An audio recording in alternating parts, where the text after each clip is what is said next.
Due to the graphic nature of this program, viewer discretion is advised.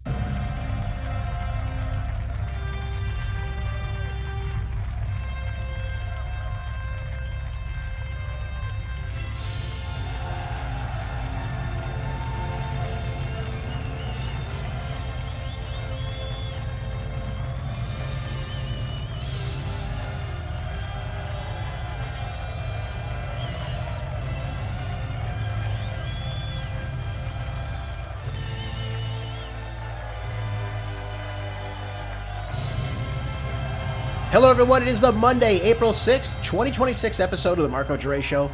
Thank you for tuning in here. Today's groundbreaking news right here in America and across the board, where the facts are facts and hard truths thrive. Let's begin the best out of radio, informative, uncensored, unapologetic, and ready to go. I gotta start off with something positive today, folks. I think you'll all enjoy this very much, whether you're religious or Christian or not, doesn't matter.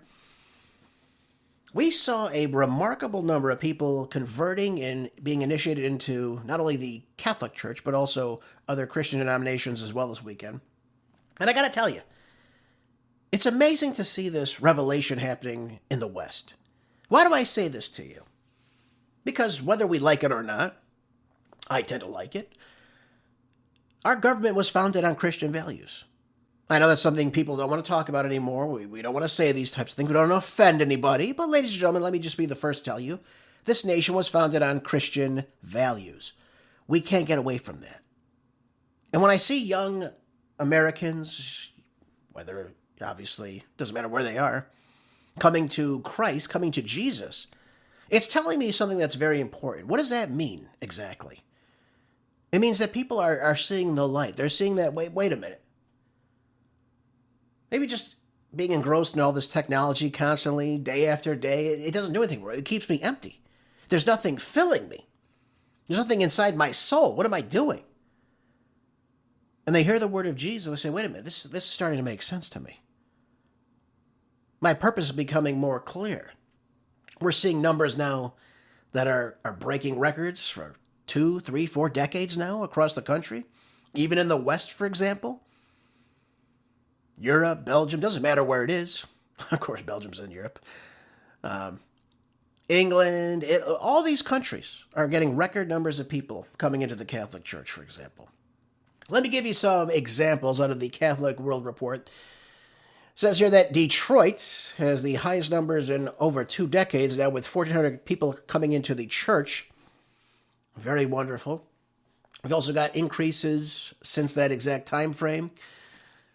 St. Petersburg, Florida, 84% increase. Austin, Texas, 53% increase. Harrisburg, Pennsylvania, 77% increase. Johnstown, Pennsylvania, 84%. Pueblo, Colorado, 105% increase.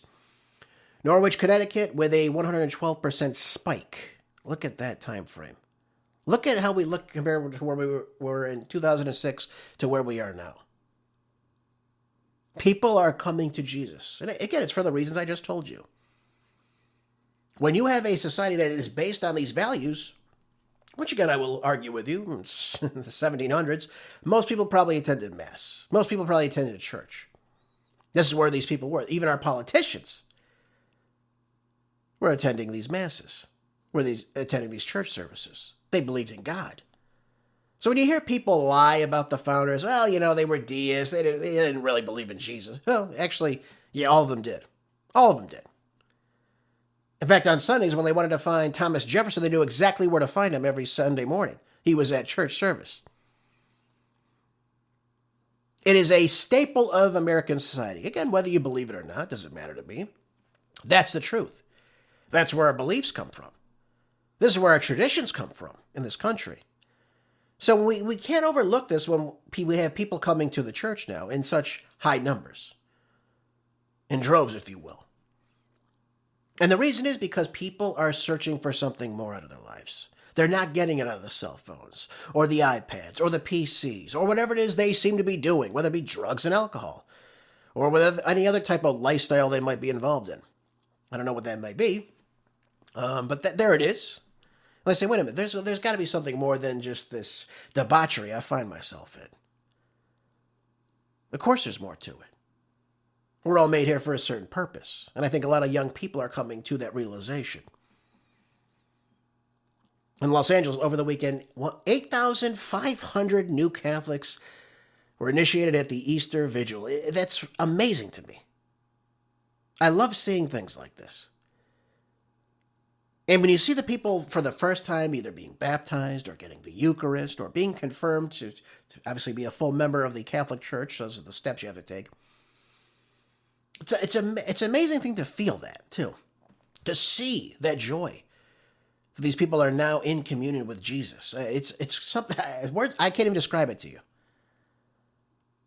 But to see how happy they are, they're a part of something now. They're a part of a brand new community.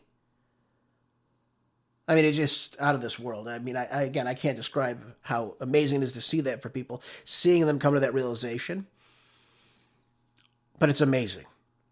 And I'm glad other people are starting to figure this out.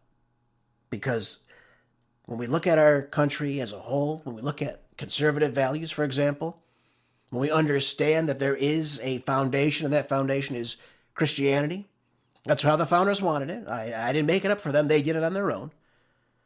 When they made up our laws, the way our government works, when we talk about representation, when we talk about courts and justice and liberty and freedom and the pursuit of happiness, all this stems from Christianity, folks. And so, again, I'm very happy to see this, see the numbers increasing. I hope they increase again next year. And the year after that, they keep going.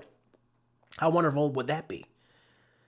Even in England, apparently they've had enough with the way their government's working, the way their society is functioning right now, throwing people in prison for a social media post. Even if you look at it now, you have to go to jail. You have to turn over your phone to the authorities. Then again, it's a complete police state over there, just like it is here. No different, really. We're a little bit behind them in terms of our laws and our rights. But look at this. In Nottingham, England, the diocese will welcome 249 new converts, the highest number in 40 years. London is seeing a 60% increase over the last year. Again, it's not shocking. When you look at your society and you see it crumbling around you have to say to yourself at some point, if you're honest with yourself, what is going on here? Why is this happening? Why can't we get on the same page? And the reason is because, number one, truth is not important to a lot of these people anymore. Lying and deceiving becomes their new religion, I guess, if you want to call it that. But when we don't look at the truth, which again, Christ tells us, the truth shall set you free. You can't look at somebody and lie to them in good faith and say, geez, I'm a practicing Catholic, or I'm a devout Catholic, I'm a practicing Christian, I'm a good old Protestant boy, whatever you might say. It doesn't work anymore. You are obligated to tell people the truth. That's who you are. You're an honest individual. Once you cross over that line, we say, you know what, I'll lie to get what I want. I'll lie. It doesn't matter. I can lie in here. I'll lie there. I'll lie to these people. It's got to be a pretty devastating thing on your soul, folks, if you're constantly lying to people. That's why I always tell you. I give you the hard truths, not because I like it, not because I want to see things like the way they are. I tell you to you because that's what's happening around us. That's the information I'm getting. These are the things nobody else is telling you. And when we look at Europe, when we look at places like London or Paris or Rome or, Berlin, it doesn't matter where you are a lot of times. If you see your society around you crumbling, if you see society as a whole falling apart, where people don't even want to have children anymore, when these societies essentially are extinguishing themselves, going extinct, if you will, you have to look at yourself and say, what am I doing? Am I contributing to a better society? Am I just all about myself? Am I adding to my surroundings? Am I leaving anything behind? What does the Bible tell us? To be fruitful and multiply. That's what it tells us. And I think once people get that idea in their head, they say, wait a minute, I've got to do more. I've got to expect more of myself. I've got to be a better person. I'm not saying everyone who's religious is a perfect person. Nobody's perfect. We all have flaws. We all sin at some point. When we have people that knowingly treat others with disrespect or lie, cheat, steal, kill, rape, whatever it might be, if you're honest with yourself, you look at back and say, wait a minute, this isn't right. We shouldn't be doing these things. We shouldn't allow these things. Our society shouldn't be functioning like this. How can a society function like that? It's going to fall apart. And that's exactly what the elites would love to see. I'll just tell it to you like that. So I'm happy about this, folks. I hope you're happy about this, whether you're religious or not. When you have people coming to the realization that, yes, you need to be involved. Yes, you need to expect more of yourself. Yes, you need to follow the Prince of Peace. I think you'll get better results in the end. Don't you? I think so as well. So I'm happy to see this. Again, I was very happy to attend my Holy Saturday Mass and see the candidates for initiation. And again, if you know anyone that did that, tell them congratulations. Try to get people to come to church with you if you go to church. I'm not saying you have to force people or act holier than thou. That's not what I'm saying at all. But offer that to people. Hey, I'm heading to church this Sunday. Would you like to come with me? Have you ever been? Plant the seeds today for tomorrow, folks. It's a very important thing. So let's get on to some other news today. We got so much to talk about, as always. Some other less positive news, unfortunately. I wish I had better news for you on the Iranian war front, but I don't. Things are going as I said they probably would. Let's start off with President Trump's tweet yesterday. Easter Sunday. I wake up and I see the following. Maybe you did too. He says Tuesday will be Power Plant Day and Bridge Day, all wrapped up into one. In your Iran. There'll be nothing like it. Open the blanking straight, you crazy blanks, or you'll be living in hell. Just watch. Praise be to Allah. President Donald J. Trump. I don't really understand what this unhinged post is supposed to be all about, who he's trying to reach here, or if he's just trying to use gusto to get his way. Only he would know that. But all I know is it's not working. And how do I know that? But because the Iranians just issued their decline to accept the 45-day ceasefire that President Trump and his administration are offering to the Iranians. They've officially said no, I believe, for the fourth time now that I know of. You didn't know for day one. The United States was pushing for a ceasefire, and the Iranians said, get lost. We're not doing this. We're in a war now. We told you you'd be in this war. That's why you have Trump coming out and saying, geez, I didn't realize they were going to do these things. Well, if you paid attention to what they were saying, it was pretty clear. They were going to start hitting these military installations. They were going to close the Strait of Hormuz. They were going to start hitting oil refineries if theirs were hit. They were going to start striking Israel, which, again, they're making good on their promises. So I'm not shocked Iran did what they did because they said this. So it's no shock to me. What is a shock, though, is that nobody told the president of any of this was be happening. Apparently he was absolutely clueless that this was going to happen. This is out of Bloomberg. It says that President Trump now has issued increasingly aggressive threats to destroy Iran's power plants starting Tuesday and bring hell to the country following the rescue of a U.S. airman more than a day after his fighter jet was shot down. Iran rejected President Trump's latest ultimatum to open up the Strait of Hormuz, saying that it would only fully resume operations when war damage is compensated. Well, that's not going to happen, so we can expect that to be shut down. Their compensations will be coming from taxing those to access the strait. Tehran continues striking energy targets in Gulf neighbors states, including Kuwait's oil headquarters. Yep. Again, I'm not shocked. I'm not shocked about any of this. Why would I be?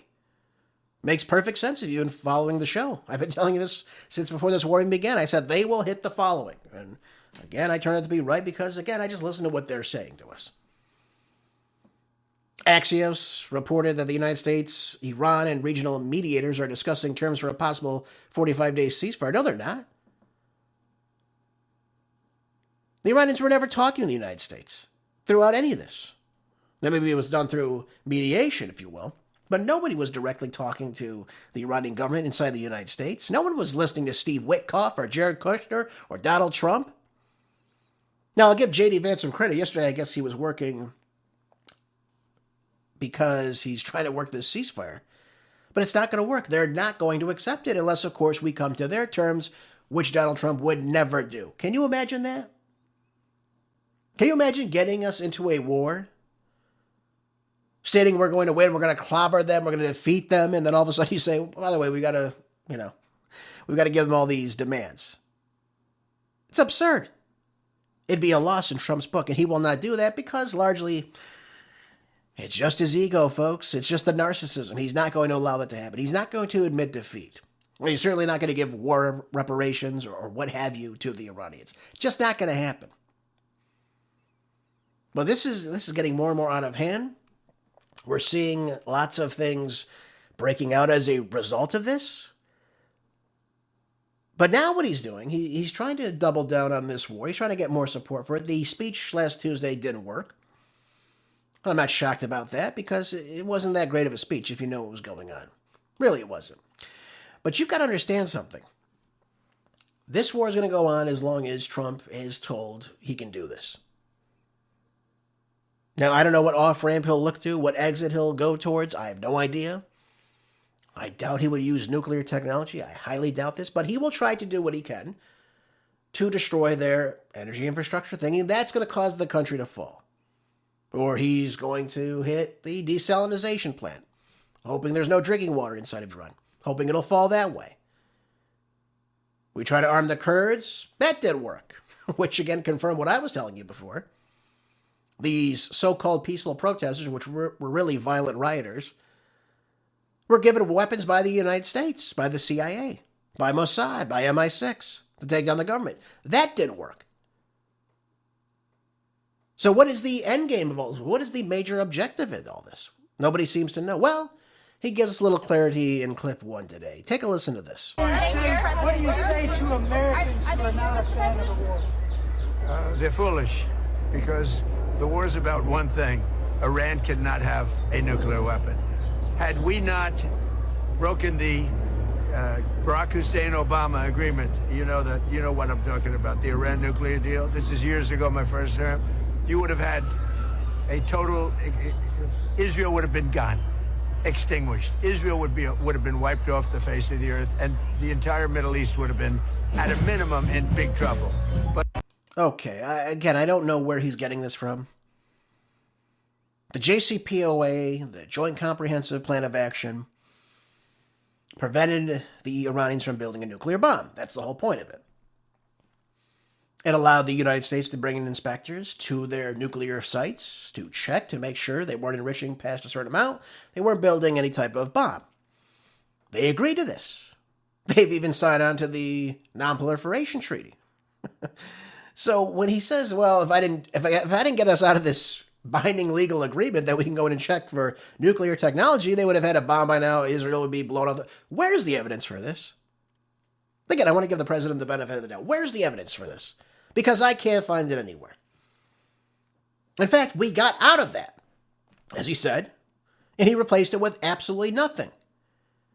So since then, the Iranians, this whole time, really, if they'd like to, they could just build a nuclear bomb. They have the technology to do so. They've proven to us they can enrich to a high number, 60% enriched uranium. Right now, they have 460 kilograms of it at an undisclosed location. We'll talk about that again momentarily. I've got some interesting news about that. But this is insane. We got out of this deal ourselves. They didn't get out of it. They continued to adhere to the IAEA inspections, and they let them come in, and even Rafael Grossi, the head of it, came in and said, yeah, they're not building a nuclear bomb. There's no evidence they're doing that. Tulsi Gabbard's own intelligence reiterates the same exact message. They're not building a bomb. She said this to us last March, right before we went in. And President Trump was asked what he thought about Tulsi Gabbard's remarks. He said, I don't need it. Those are his remarks. Well, I don't believe it. Well, so you don't believe the woman who is briefing you on the national intelligence? Who is supposed to be briefing you every single day? You don't believe what she's telling you? Well, of course, he believes Netanyahu. That's what it comes down to. Netanyahu told him they're building a bomb. Therefore, President Trump has to buy into that facade, I guess. But where is this evidence they were going to build this bomb and all of a sudden Israel will be off the map? Where is this evidence, folks? Is there any evidence? Of course there's not. But I guess we're foolish now if we don't agree with this war, which again, most Americans do not. And again, both sides of the aisle don't like this. We don't want to be involved in this. It's a mess, militarily, politically for President Trump, Financially, I mean, look at the economy right now. Look at the price of oil now going up. All these things are a major factor about what is going on now. Let's talk a little bit more economy before we move on, though. Let's look at this. By the way, trade's disrupted thanks to the United States and Israel. We can thank them for that. This is our doing. Any way you look at this, this is our doing. Out of the same Bloomberg article, it says that 15 ships have now passed through the Strait of Hormuz with Iran's permission in the past 24 hours. Yep, because they're the ones who are paying in the Chinese yuan. They're the ones that the Iranians have approved to go through the strait. Not a shock. Adding that it's still about 90% lower than before the start of the conflict. It's about 95 to 97%. That's the numbers I've gotten. Could be. So obviously, the less traffic that goes through, less trade, of course, and those economies inside the Gulf are struggling as a result of that. What are they going to do? Nobody knows. Oil prices rose after President Trump's latest threats now, with Brent crude up 1.4% to trade above $110 a barrel. Again, not a shock. If you're talking about striking energy infrastructure, oil wells, oil fields, and knowing that Iran is going to react in kind, that does a lot, folks. Especially when they say that the strait will continue to stay shut. We got Japanese stocks now advanced in early Monday, trading on reports that some vessels have actually passed through the strait. Well, like I said, if they're going to pay in the Chinese yuan, you're allowed to pass through the strait. Well, most people don't understand. By the way, I hear this from several different pundits. They don't get it. They don't understand that what Iran's doing is actually brilliant. Not only did they shut the strait down, not only are they charging ships to go through it, but they're making them pay in a different currency outside of the petrodollar. That's why I've talked to you. Is this the death of the petrodollar inside the Middle East or even in the world? Because now you have other countries that are going to desire the Chinese yuan to pass through that strait, to pay in their currency, not in the U.S. dollars. That makes U.S. dollars less attractive. That's why our bond market is the way it is right now. So I'm not shocked about this, but what they're doing is actually very brilliant. Not only killing trade, not only letting ships that are going through that are to BRICS allied countries or playing by BRICS' rules, whether they like it or not. They're actually doing something brilliant. They're saying, no, you're not going to pay in the petrodollar. You're going to pay in the Chinese yuan now. A big boost to BRICS, folks. A big, big boost. And this has to have President Trump enraged. So now we have a weaker dollar as a result of this. Now, I know the dollar's been fluctuating as of late, as it does in times of war.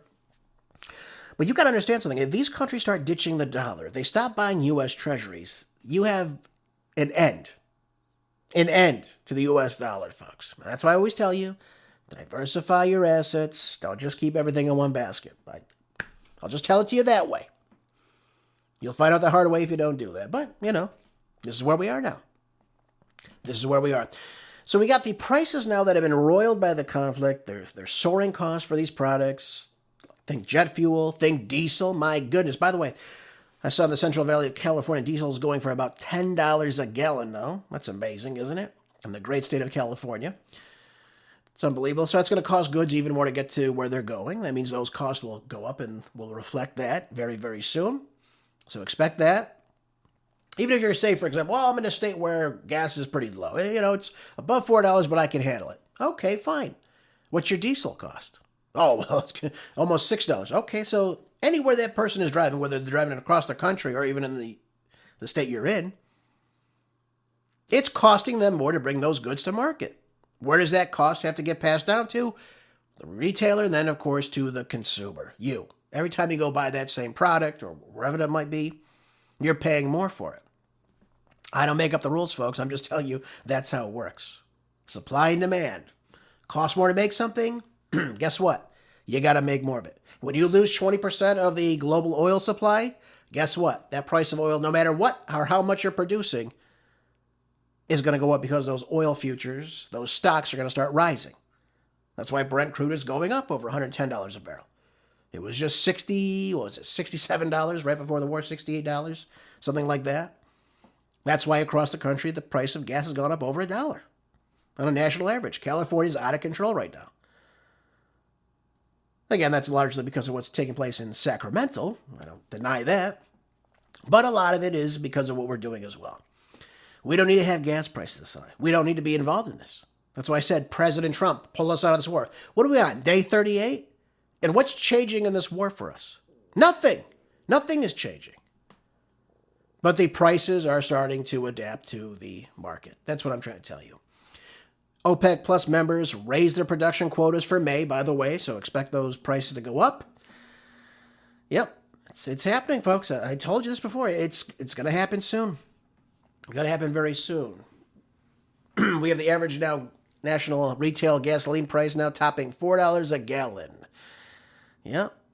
Earlier this year, President Trump was touting that it was $2.33 per gallon, even though it was really $2.93 per gallon. But again, $2.93 is better than over $4, is it? We're crossing the Rubicon as far as the economy goes. We've got to make a decision. Are we going to cripple the economy? Are we going to open up trade with Iran? Are we going to open up the Strait of Hormuz? Or are we going to continue this ridiculous war for Israel? That's the question you have to ask yourself.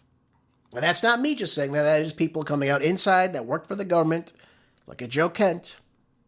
He had all the intel given him from Tulsi Gabbard. He's got this information. And that's what he's saying. And by the way, so did a lot of other very smart people that I listen to.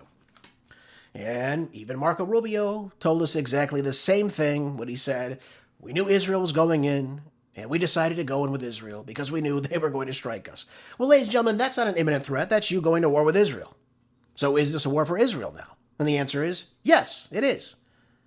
We're not threatened by Iran. We never were. You know, they can point to example after example that some of them aren't even real examples. For example, like the Beirut bombing of the barracks for the Marines in 1983, that wasn't Hezbollah. That wasn't funded by Iran. Yet that gets lumped into that sum. But this is how they sell this to you. Oh, look, they killed the Marines back in 1983. We got to go to war with them now. So 43 years later, we got to go get them. They'd be like saying, let's go to war with Japan because they bombed Pearl Harbor in 1941 in December. I mean, what kind of idiocy is this? We should be working for diplomacy. We're not. We never were. I think that's the saddest part about all this. We never were working with diplomacy. We never wanted diplomacy with the Iranians. We've always continued to go to negotiations, then, of course, we go and bomb them. And I think that's the saddest part about all this. We probably could have had a really good deal last June. We let Israel go in and bomb again, just like they bombed a petrochemical factory today inside of Iran. Amid these talks, how are you going to have a ceasefire when you have another country now that is aligned with the United States? They got into war, the U.S. into this war. How do you go and have a ceasefire with that? And what is a ceasefire going to do? Well, like I've told you before, every time you have a ceasefire, the other side gets to replenish whether their military assets, their munitions, their capabilities, their recognizance, whatever it might be, and then, of course, you resume the war. It's like a pause. It's not an end to a war. That's what I told you. There's not going to be any ceasefire inside of Gaza. Never was. By the way, there never will be. There was no ceasefire between Lebanon and Israel. They're bombing them again. They're telling them to get the hell out of their own homeland. Don't ever come back. How are people supposed to respond to stuff like this? Again, I have no idea. The Iranians aren't buying it. The Lebanese aren't buying it. The Gazans are not buying it. We'll talk about that momentarily. Let me go over to something that's very important, too, that came to light over the weekend. We talked about this briefly on Friday when it was still fresh. But now I've done some research on it, so I want to go over this with us. It's on NBC News. It says, second airman in the F-115E Eagle that was shot down over Iran is rescued safely, U.S. officials have stated. So again, this is something positive. We like this. We want people to be safe. Of course, we don't want anything to happen to our military men. But let me go over this for you just a little bit. It says U.S. forces safely rescued the second 15E crew member of a fighter jet that went down over Iran on Friday.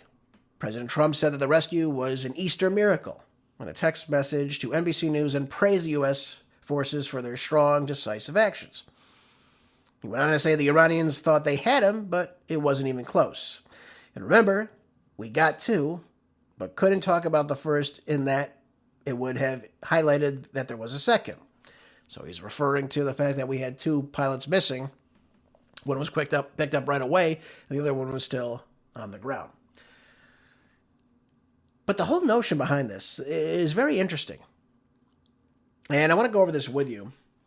Let's talk about this in some greater detail, because this article doesn't highlight what I've done, the research I've done. So I want to go over this with you. It kind of alludes to it, but it doesn't really talk about it in any great depth. Let's break this down. So we got a pilot that was rescued over the weekend. So there was a search and rescue mission for the missing F-15 pilot. He was found, but the weapons system officer was not found.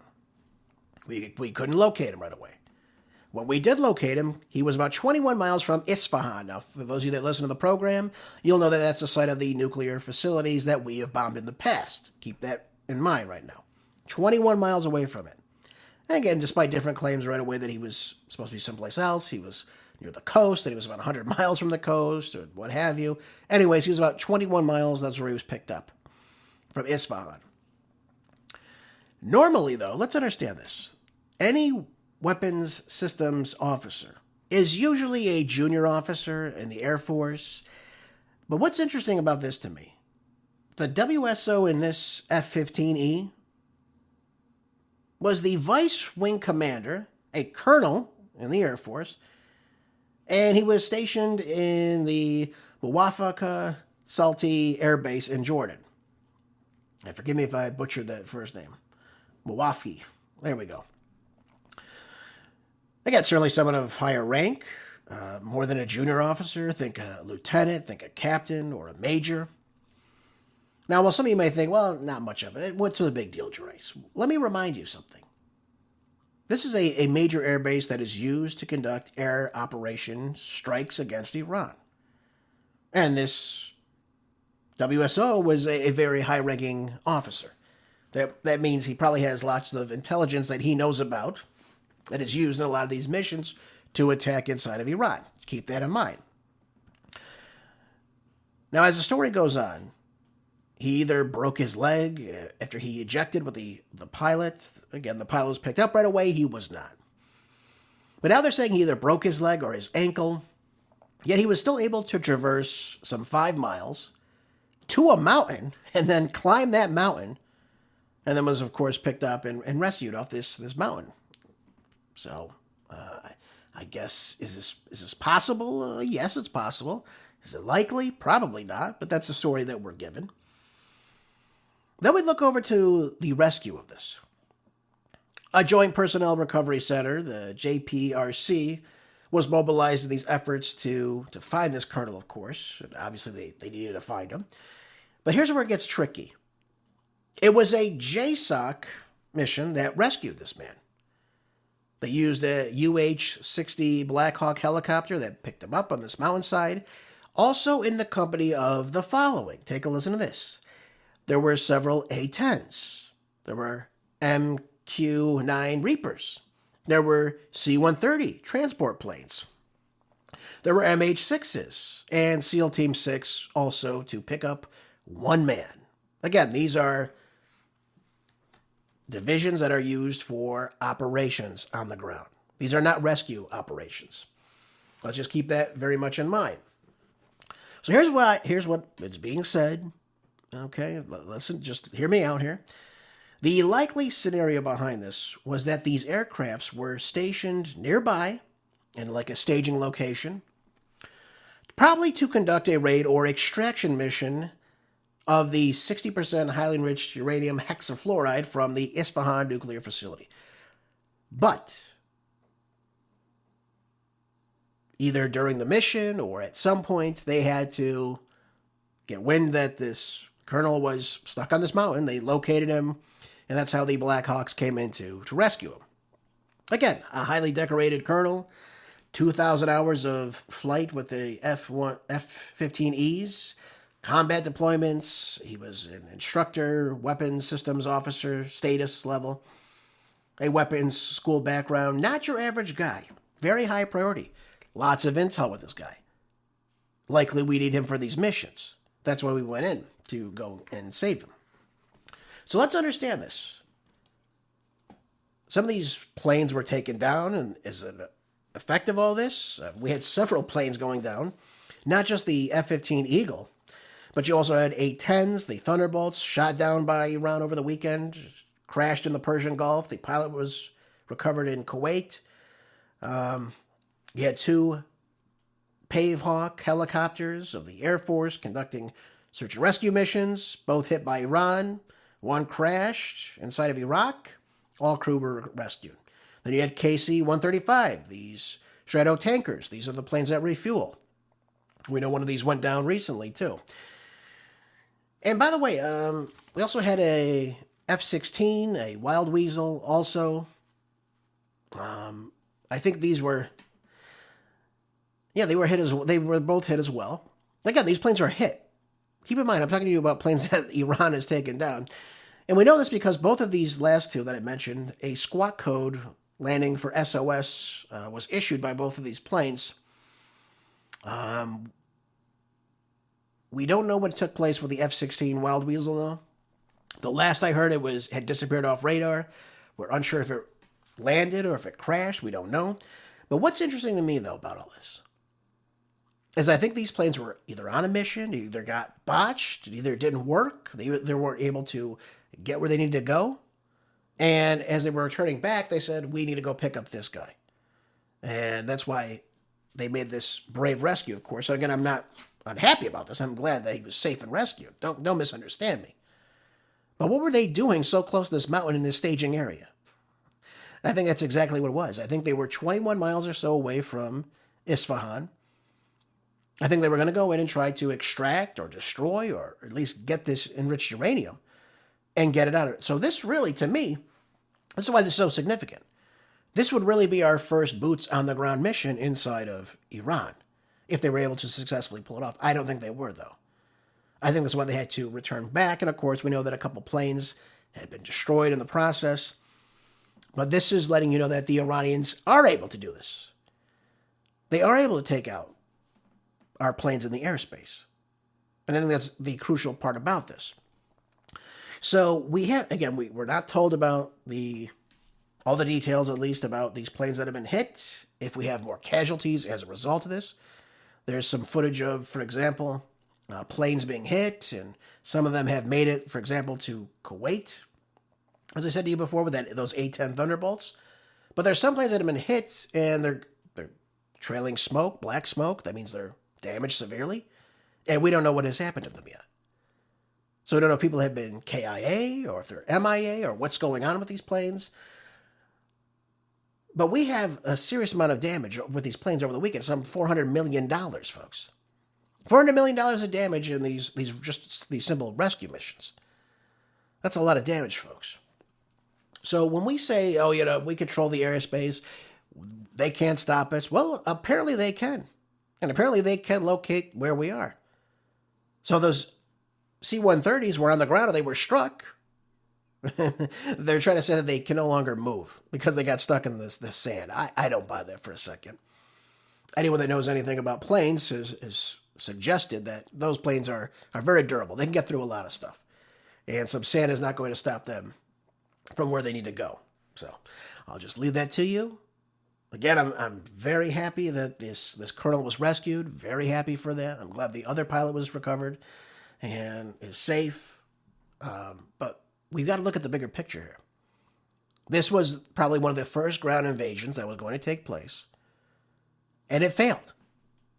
And we did not get our boots on the ground. We did not get into Isfahan or blow it up or get to that facility and breach it. And I'm guessing that this colonel probably had a lot of very important information in order to do that. That's why these strike teams went in to save him. I think that's what it comes down to. So, we look at this and say, wow, what a great job. Well, again, I'm not doubting our military's prowess. Of course, we have a great military.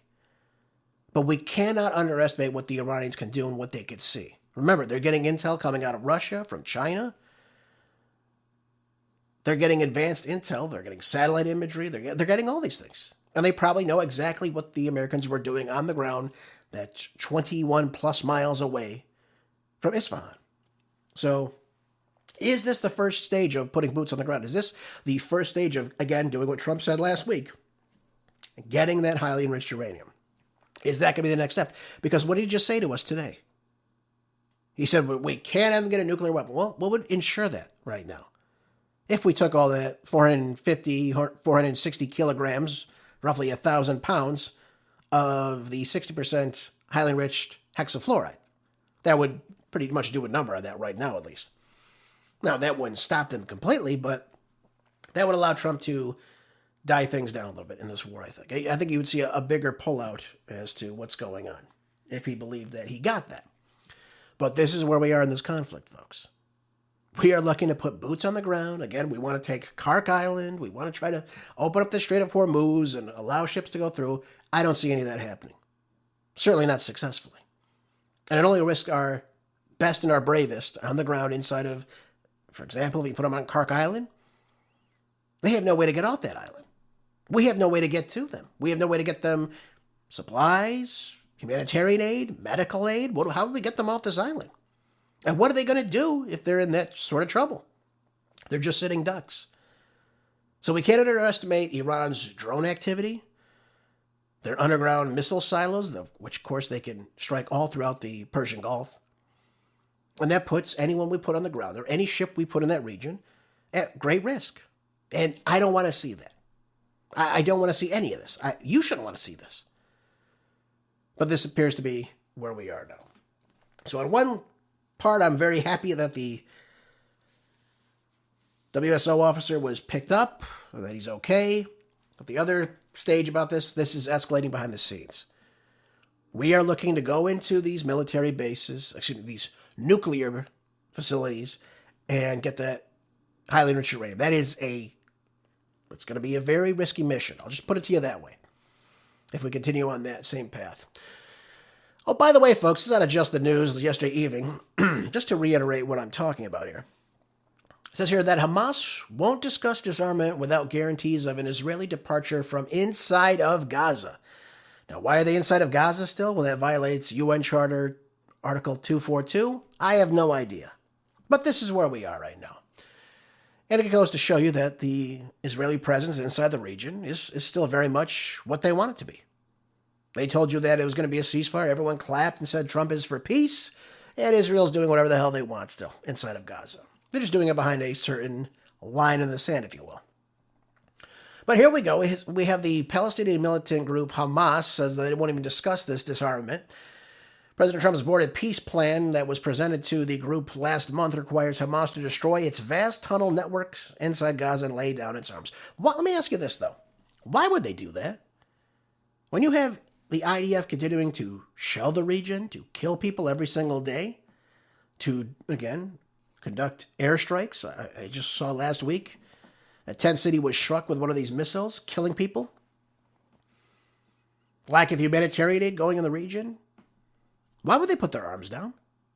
There's no ceasefire being honored. How are you honoring a ceasefire by continuing to kill people? Now, I'm told that number is roughly 20 to 30 per day. I can't confirm that. That's what I've been told by people that know pretty much a lot of things from behind the scenes. This is what information they're being given. Now, again, I could be wrong, but to deny that their presence, I'm talking about the IDF in the region, is still not attacking people is completely ridiculous to even consider that. They're not in a ceasefire. It's another facade. It's another farce. They're still killing people every single day.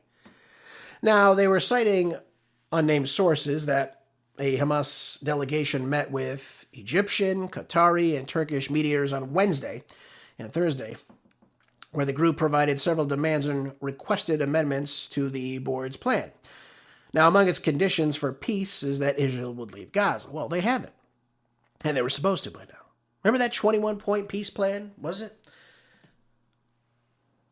They're supposed to leave Gaza. They were supposed to get out of the region, that the United States and this board of peace would be actors to ensure that Israel had left, and they would not be in the Gaza Strip anymore. Well, obviously that didn't happen. They're simply just operating from a little farther behind this imaginary line in the sand. Now, according to Hamas, Israel broke its ceasefire with attacks that killed hundreds inside of Gaza. Again, that number I just told you, if they're killing several tens of people per day, that number adds up pretty quickly. Israel says that the strikes were necessary to stop imminent attacks by militants. Again, what are those imminent threats? How are they going to hit you? What do they have? Israel knows everything that goes inside the Gaza Strip. We know this. I mean, this is just ridiculous at this point. You claim that you were honoring a ceasefire. You never did from day one. And now you're killing people. And now you're saying, well, hey, this side's got to put their weapons down. Even though they've been openly talking about executing Palestinians that are accused of murdering people inside the West Bank. Yep, that's happening right now. Has anyone said anything about this on the world stage? Anyone say anything about this at the UN? Not a word. Not a word. Okay, they just have to be convicted of pretty much killing Israelis on their own land. Again, where they're not supposed to be. And they're going to a military court and being put to death. It's unbelievable. Now you have Israeli politicians like Ben-Gvir, Smotrich, with little nooses on their lapels, folks, if you want to take a look at that, if you don't believe me. But that's what's being done. I mean, it's ridiculousness. Absolutely ridiculousness. You want Hamas just to put their arms out? They know exactly what's going to happen. What's to stop the IDF from going in and just simply wiping them all out at this point? What is stopping them? And again, this is why they're being put in this ultimatum, because they know this is the end for them. Just like the Iranians know it's the end for them if they stop what they're doing. They are in a fight for their civilization. They're in a fight for their people. Now, I'm not justifying violence from one side or the other, but what I am saying is one side knows exactly that this is it for them. If they put their weapons down, they are done. They're either going to be removed from the Gaza Strip or they'll just be killed. And they'll have no way to defend themselves. Hamas is not going to, I'm just going to tell you, Hamas is not going to allow that. It is simply not. And again, look to the north, look to Lebanon. There's supposed to be a ceasefire going on with the Lebanese. Is Israel honoring that? Of course they're not. Of course not. You have thousands killed. You have over 1 million people that have been displaced from their homes south of the Litani River. Is anything happening? Is anyone calling Israel out for violating the ceasefire? No, of course not. Why would they? And again, like I told you before, Israel just amid this negotiation or attempted a negotiation to get a ceasefire, a 45-day ceasefire, what did they just come out and do today? They just bombed a petrochemical factory. That's Israel's thing. They get close to what they believe is peace, and of course they go in and strike them again to make the Iranians upset, and then they continue to go after it. It never ends. Same old story every single time. You know, we talk about foreign policy a lot on this show, folks. And I had this article last week, and I wanted to run through it really quickly with you, because, again, the climate right now, especially as far as rhetoric goes, on the world stage is pretty ridiculous, I'd have to say, especially coming from President Trump. So on Politico, it says, 5 ways Trump could destroy NATO. Let's take a look at this. How would Trump destroy NATO? Now, we know that he's been dramatically stepping up his threats towards NATO, just like he is towards the Iranians. And his rage at America's allies intensified over their refusal to join the U.S. in this war against Iran. They've said, this is not our war. You never consulted us about this war. We never said we'd go to war with you. And he thinks that NATO is simply just going to be there every time that he starts a war, as if it's just some massive pack. Well, unfortunately for President Trump, he found out the hard way. But he said that he was absolutely considering quitting the alliance last Wednesday. Although he didn't elaborate as to what he meant by that threat, he said, I'll be discussing what I discussed with NATO. I'm disappointed in them. If I ever did need them, they wouldn't be there. Well, again, they're not going to be there for these wars of aggression or choice, not wars, of course, against self-defense. But so far, President Trump hasn't taken any steps really to walk out. So we don't know if he would do that. Obviously, he can't do it on his own. He would need congressional approval to do this. Now, whether or not they allow this, I doubt it very much. But what's one scenario that he could do? There's a couple different things he could do. Number one, he could keep ramping up this rhetoric, right? Showing his disgust, calling him a paper tiger, this and that. Alliances like NATO are valuable because of the trust behind it, is what Macron has said on Thursday last week, after hearing about what Trump said. He said if you keep continuing to create doubts every day about your commitment, you empty NATO of its substance. Now, maybe that's what Trump wants. Make the organization completely useless, and of course, it disbands on its own. That's one way to look at it. What's another way he could do this? Well, he could act as a spoiler. Trump could also choose to make life difficult for allies inside of NATO without going in all guns blazing. I mean, it's already happening in a kind of a limited way right now. The U.S. has exploited the fact that all policy documents in NATO working committees are approved unanimously to block reports on softer issues like climate change or human security, sometimes along other allies, two NATO diplomats have stated. So when you think about this, the USA still has a solid team. They participate in these committees. They do negotiate, again, the same way. But when you look at this, Washington could do more damage if they wanted to bring work to a halt in a more centralized committee, for example, such as those working with Ukraine and Russia, if you will. But, if the U.S. just simply backed out of their payments to NATO, I think the whole thing would just simply fall apart in and of itself. That would probably be a more strategic approach for President Trump should he want to do something like that. So that's another scenario. He could also withdraw troops. There's currently between 67,500 to 85,000 troops stationed across the continent in at least 31 different bases, 19 military sites. Trump has limited maneuverability, but over time, if you were able to, for example, begin to reduce their presence in the region and continue to do that, that'd be another step to say, hey, maybe NATO is not doing what it's supposed to. Maybe it's time to bring our boys home. I wouldn't even be opposed to that, to be honest with you. But that's another step that he could take. Again, he would still need approval from the Congress to do so. Another scenario would just be a soft exit. I mean, that would be a less extreme situation. But the U.S. could pull out of NATO's 4-year military planning cycle. That's another option. Again, slowly disembark yourself from these committees and what have you, the payments, the troops. And again, it would make it null and void. That's what it would come down to. Now, the last scenario, I think, again, the hard exit is what it's being called here, would just be formally leaving NATO. Now, you would obviously have to go through different legal battles, especially with Congress. He would have to get the backing of 2/3 of the Senate in order to do, or trigger rather, Article 13 of the alliance, of the founding treaty. Again, that process takes about a year or so to set in. Yet, the president could also quit treaties unilaterally, though, like he did in 2020 when he left the Open Skies Mutual Aircraft Surveillance Treaty. So there's some other options he has on the table.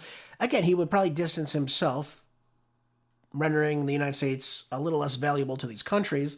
And then that begs the question, then, what would they do next? What would they do? Now, U.S. courts can move to block this. You'd have judicial branch coming in to maybe intervene in foreign policy, but probably not. But you'd still get blowback from a lot of the Democrat-led states or U.S. citizens doing business inside of Europe. Congress can either join if, they would like to or not in this. But what it comes down to is that President Trump just gets straight out. Just says, listen, I want to put this to a vote in the Senate. If I get my 2/3 vote, we're out.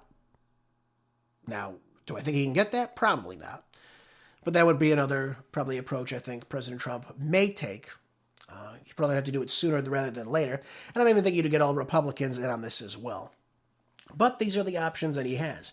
He's already distancing himself from a lot of these leaders, again, with the rhetoric that he's using. Again, saying they're a paper tiger, things of that nature. Really and truly, though, I have to be honest with you. NATO should be null and void as is anyway. Why do I say this to you? Because the Warsaw Pact ended right after the Soviet Union collapsed in the early 1990s. Why do we still need NATO to exist? What is the purpose of this? What is the purpose of this alliance? There's no looming threat coming from Russia today. NATO should have ended right at the exact time the Warsaw Pact ended. I'm just telling you, that's the way it should have been. Yeah, we keep this going. We donate God knows how much money. And of course, we still have the UN. Now, whether or not Trump tries to get us out of the UN, that'd be a much more difficult task to take because a lot of the laws are already, and the treaties have become laws, and obviously that is the law of the land. Any treaty is.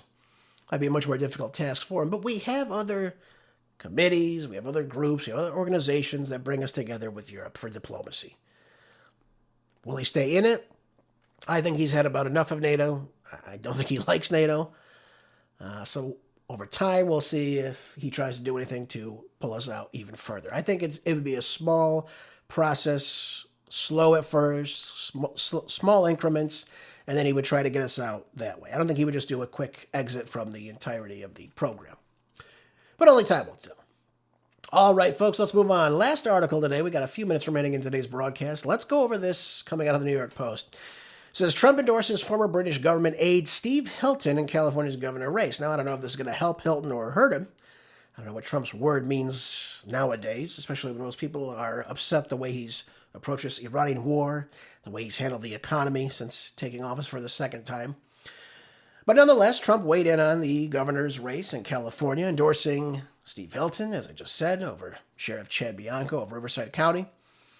And he went on to say, I've known and respected Steve Hilton, who was running for governor of California for many years. He is a truly fine man, one who has watched this once great state has gone to hell. Yeah. Well, I can speak to that. Yeah, absolutely. Says that President Trump also took a shot at Newsom at the horrendous job he's done leading the state, and there's no denial there. Gavin Newsom has completely destroyed California. Hitting on Truth Social, he went on to say people are fleeing, crime is increasing, and the taxes are the highest of any state in the country, maybe the world. He added that Steve can turn it around before it's too late. As president, I will help him do so. With federal help and a great governor like Steve Hilton, California can be better than ever before. Well, that would take a lot. It really would take a lot. He would still be fighting a supermajority in the state legislature in both chambers of the state assembly and the state senate. So it'd be difficult for him to probably get things passed, especially the things that are necessary to turn the state around. Not impossible. There's still certain things that he could do. There's still certain things he would not pass, probably. But it would be more difficult to get things going. You need both sides. You need a working legislature, and of course you need a governor that has a clear vision, that can get out there and do a lot of these things. So, I don't know. Could he do it? Could he not do it? Well, only time will tell. But right now he's neck and neck with Sheriff Chad Bianco. Again, you have a long list of Democrats behind them in the gubernatorial race. Will any of them drop out is the question. And if they do, who should the Republicans unite behind? Should they unite behind Steve Hilton? Should they go with Sheriff Chad Bianco? Bianco has polled as high as 20% in this race amongst all of the candidates at hand. You got some other heavy hitters on there. You got Eric Swalwell, who's a complete jackass, but he's in the race.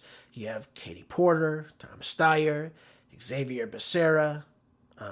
You have Matt Mahan, who's the former mayor. He's the mayor currently of San Jose. You got a lot of people in this. Tony Thurmond, he is the state superintendent of public instruction. What a great job, too, by the way. What is California?